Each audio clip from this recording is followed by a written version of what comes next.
पूज्य गुरुदेव को प्रणाम। आइए खूबसूरत विचार कि अतीत के बारे में ही न सोचते रहें, बल्कि वर्तमान में ही खुद को सुधारने की कोशिश करें ताकि आपका भविष्य आपके अतीत से बेहतर हो।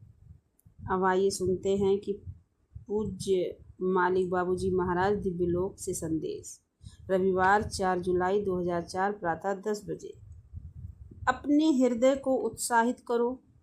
आओ और इस क्षण में कृपा की किरणों का आनंद लो जिसमें तुम्हारा हृदय सराबोर है। ये परिचय तुम्हें अपने दैनिक जीवन के बारे में तुरंत एक नया परिप्रेक्ष्य प्रदान करेगा।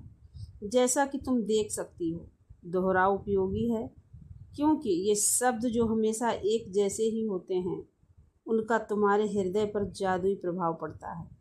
अपने आप को हमारे स्मरण में लीन कर दो। यहाँ किसी तरह की निराशा नहीं है। तुम निरंतर हर्ष के साथ इन वास्तविक अंतर्मिलाप के क्षणों का आनंद ले रही हो। अपने भाई बहनों के साथ तुम्हें बड़े बड़े भंडारों में सम्मिलित नहीं हो सकती। अपने मालिक के जन्मोत्सव के बारे में सोचकर दुखी न हो क्योंकि इस बार भी तुम उनसे दूर ही रहोगी। मेरा भरोसा करो, तुम्हें बुलाया नहीं जाएगा। दूरियां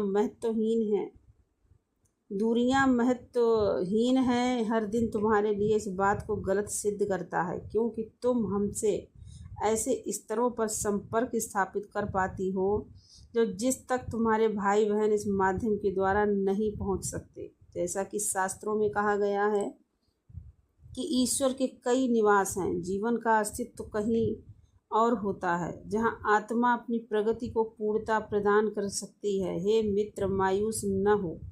इस मार्ग के अंत में तुम्हारा ईश्वर तुम्हारी प्रतीक्षा कर रहा है। एक बुद्धिमान व्यक्ति ने ये कहा है कि एक निर्वाण तक पहुंच गया।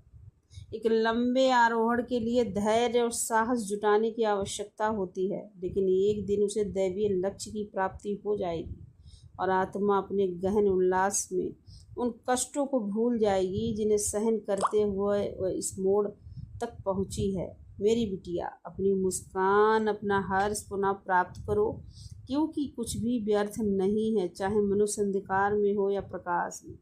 वह प्रगति कर सकता है। उसे परमात्मा के साथ एक होने से कुछ भी नहीं रोक सकता। उसका हृदय कोई भी चयन करने के लिए स्वतंत्र है। वह असीम रूप से प्रेम कर सकता है और फिर भी